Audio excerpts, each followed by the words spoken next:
ओम तव कथामृतम तप्त जीवनम कविभिरीडितं कल्मषापहं श्रवणमंगलम श्रीमदाततं भुवि गृह्णन्ति ये भूरिदा जनाः। श्री भगवान के विभिन्न अवतारों का बात चल रहा था। हम लोग 4 अवतार का विस्तृत चर्चा किया। मत्स्य, कूर्म, वराह एवं नृसिंह। फिर 5वां अवतार है वामन अवतार। वामन अवतार का जो विवरण विष्णु पुराण में लिखा हुआ है वो इस प्रकार है कि जब महाराज बलि असुरगण के राजा बने तब उनके नेतृत्व में असुरगण स्वर्ग में उनके साथ संग्राम किया।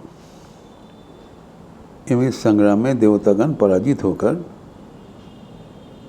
उस स्वर्ग छोड़ के चले गए। इन लोग स्वर्गपुरी अधिकार कर लिया और देवतागण इधर उधर भटकते रहे। शक्तिहीन होकर स्वर्ग छोड़ना पड़ा। तब उन लोग एक दिन सब मिलकर, इंद्र, अग्नि, वायु सब मिलकर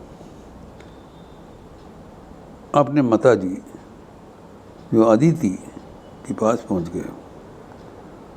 वो उत्तर जो दिशा में जो सुमेरु पर्वत है उसके ऊपर माता अदिति ने निवास कर रहे थे।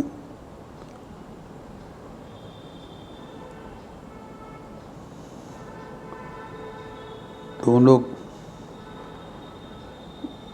अदिति के पास चले गए, अपने माता को जाके निवेदन किया कि हम लोग सब आपके संतान हैं और हमें इस प्रकार महाराज बलि का नेतृत्व में असुरगण इतने अत्याचार कर रहे हैं। तो उनके बेटाओं की इस अवस्था देखकर अदिति ने बहुत ही विचलित हो गए और तब इन लोग को लेकर वो स्वयं ब्रह्म के पास पहुंच गए। जब पितामह ब्रह्म उनके स्तव स्तुति में प्रसन्न हुए तब वो ब्रह्मा जी ने पूछा तुमका क्या तकलीफ है।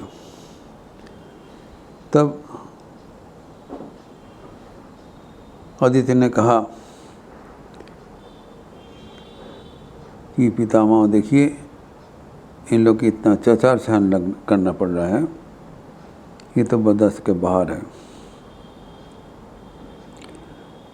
तब ब्रह्मा जी ने आदेश दिया आप लोग सब क्षीर समुद्र के बीच में जो स्वयं नारायण विराजमान है उनके पास चले जाइए। वो जो समाधान देगा वही ग्रहण करे। तो उन लोग चले गए, जाके नारायण को पास जाके बहुत स्तव स्तुति किया। तो स्तव स्तुति सुनकर नारायण का दिल में प्रसन्नता हुई। तो उन्होंने कहा ठीक है, आप लोग तो जाके अभी कठोर तपस्या करें। नारायण ने बता रहे हैं कठोर तपस्या करें ताकि आप लोग का सारे समस्या का निदान हो जाए। तो देवतागण जब पहली निर्देशित होकर नारायण के पास गए थे और उसका प्रार्थना सुनकर जब नारायण प्रकट हुआ, सब आदमी मिलकर एक एक करके उनको प्रणाम किया। जैसे प्रणाम किया, नारायण बड़ा हस्त उनके सिर में रख दिया और जैसे ही उनका जो भगवान का स्पर्श से जहाँ थोड़ा बहुत उनका पाप का प्रारब्ध था वो सब अंतरित हो गया। तो उन लोग शुद्ध पवित्र होकर भगवान को तब आराधना करने लगे। कहा जाता है देवो भूत्वा देवम जजेत, अर्थात भगवान को आराधना करने के लिए आपके भगवान के अनुरूप मानसिकता होना चाहिए, नहीं तो दिखावड़ी के लिए हो जा रहा है। इसके लिए जो कुछ चिंतन करना है आप लोग करिए। इसे करते हुए नारायण ने बताया ठीक है, आप लोग जो अभी स्तव स्तुति कर रहे हैं आप क्या चाहते हो। तब देवगण के पक्ष से अदिति ने नारायण को बताया कि ये जो दैत्यगण आके इन लोगों को सब यहाँ से बहिष्कार कर दिया और ये सबको बहुत कष्ट दे रहा है। तो मेरा जो निवेदन है, नारायण बोला आपको एक बड़ प्रार्थना करिए, मेरा जो निवेदन है कि आप ही हमारे गर्भ में आ जाइए और मेरा बेटा होकर जितना हो सके ये सब समाधान करके तब जाइए, आपको ही करना पड़ेगा। तो ऐसे करके जब बताया तब इन लोग बताया ठीक है, आप जैसे बोलना वैसी होगा। तो उस मार्ग से चले गए। जाके तब अदिति ने कठोर तपस्या शुरू किया। उसको देखा देखी देवतागण की भी तपस्या शुरू किया। तो खाली दिन में एक बार उन्होंने सब मिलकर कठोर तपस्या किया। जब ये तपस्या हुआ तब नारायण में प्रसन्नता आई। तो उन्होंने स्पेसिफिकली अदिति ने पूछा कि आप क्या वर मांगते हो। तो उन्होंने कहा कि देखिए हमारे जो देवतागण हैं, उनके रिश्तेदार जितने हैं, परिवार लोग हैं, सब ये दैत्यगण उनको अत्याचार कर रहे हैं। तो मेरा जो कल्पना है, इच्छा है कि आप ही मुझे मेरे संतान रूप में आ जाइए और आप इन लोग का मुकाबला करिए। ये हमारे पहुंच के बाहर है। जब ऐसे उनका आंतरिक प्रार्थना सुनकर तो उन्होंने तब नारायण जी वहाँ पर कठोर तपस्या किया, प्रकट हो गए। प्रकट होकर बोला क्या तुम्हारा चाहिए बताओ। उन्होंने बताया कि देखिए ये जो यहाँ पर जो अत्याचार हो रहा है इसको प्रतिकार कुछ करिए। तो तब नारायण ने बताया ठीक है, तो लोग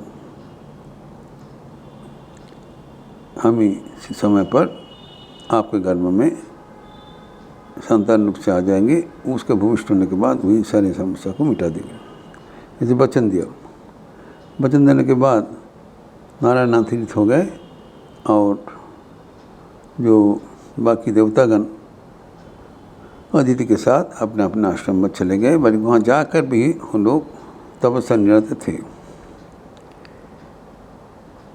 तो इसे देखते ही धीरे धीरे तब ब्रह्मा जी तब जाके महादेव को बताया कि अभी इनको प्रार्थना अनुसार स्वयं नारायण आविर्भाव होंगे और वो आपके पास आ जाएगा, ऐसे बताया। तो बोल के जब उन्हें गया, उसके बाद शुभ मुहूर्त देखकर जो अदिति के गर्भ से एक देव शिशु के जैसे सुंदर सा बालक का आविर्भाव हुआ। वो आविर्भाव समय में ऐसी एक ही बात है, शंख चक्र गदा पद्मधारी पीत वस्त्र शोभित हो, कान में कुंडल है। तो ऐसी करके जो उनका जो विवरण है वो देखते ही सब आदमी हाथ जोड़कर उनको तपस्या उनको प्रार्थना कर रहे हैं, जैसे कि वो उन लोग सब धन्य हो गए। जब उनका आविर्भाव हुआ तब उन लोग को निवेदन किया, उन लोग कितने कष्ट में उन लोग झेल रहे हैं। तब जब गर्भ से नारायण हुआ, चारों ओर पुष्प वृष्टि होने लगे और जो उनके जो विचित्र वेशभूषा, उनका रूप वो अपरूप है। तो हम देखते हैं कि जब भगवान का जन्म होता है वो कोई साधारण जन्म नहीं है, उसका जो आविर्भाव अलौकिक आविर्भाव है। नहीं तो कोई भी हम लोग सुना नहीं कि जब जन्म काल से ही वो ध्यान निरत है और उनका भोंग डाले वाले हैं और वो इसी करके कैसे संभव है। अर्थात भगवान जन्म नहीं लेते हैं, भगवान प्रकट हो जाते हैं। भक्तोगण को प्रार्थना स्वीकार कर दिए, भगवान तुरंत जो प्रकट हो गया। वो कि उनको बताया कि आप लोग कोई चिंतन का कोई कारण नहीं है, तो जो समस्या आप लोग हो रहा है हम लोग उसको ज़रूर हल करेंगे। जब ऐसी करके वो नारायण का आश्वासन सुना तब उनके मन में बहुत ही एक शक्ति मिल गया। एवं नारायण इसलिए जो बताया, जब भी कभी भी तुम्हारे जीवन में कुछ संकट होगा तो मुझे पुकारो, मुझे बोलो, मैं आपको मदद करने के लिए सदैव तैयार हूँ। ऐसे करके बताया। तो तब उन लोग बहुत प्रसन्न होकर अपने अपने स्थानों पर वापस चले गए। उसके बाद जो नारायण का जो अदिति के गर्भ में नारायण का जन्म का था, वामन रूप से उसका विस्तार हम अगले दिन करेंगे। ओम शांति शांति शांति। हरि ओम तत्सत्। श्री रामकृष्णार्पणमस्तु। आज विशेष पावन अवसर है, महालया तिथि है, तो शनिवार भी है। आज शनिवार, आज अच्छा रविवार है। रविवार में सुबह से जप यज्ञ चल रहा है, सब अपने अपने समय पर कर लीजिएगा। इसके बाद जो गॉस्पेल ऑफ श्री रामकृष्ण का 10 बजे के बाद प्रवचन है। और आज अमावस्या तिथि भी है एवं स्वामी अखंडानंद जी की जयंती भी है। तो दोपहर को युवाओं का व्यक्तित्व विकास के लिए जो सत्र होता है, तो निर्देशित ध्यान वगैरह वो होगा फ्रॉम साढ़े तो इसको शाम को 5 से 6 बजे। उसके पहले 4 से 5 बजे एक जो उत्तर प्रदेश उत्तराखंड जो भाव प्रचार परिषद के गूगल मीट भी होगा ऑडिटोरियम पर। तो जो जुड़े हुए हैं उसमें शामिल हो जाएंगे। हम लोग मीडिया का लिंक भेज देंगे। इसके बाद वो जो शाम को जो संध्या आरती के उपरांत फिर श्रीमान स्वामी अखंडानंद जी की जीवनी तथा वाणी उसकी चर्चा होगी। इसके साथ साथ अमावस्या तिथि होने के हेतु जो श्याम देवी नाम संकीर्तन भी होगा। तो ये सभी आज ही शाम को हो जाएगा और इसके लिए आप सबका स्वागत है। आप लोग अच्छे रहिए, स्वस्थ रहिए एवं आनंद में रहिए। नमस्कार।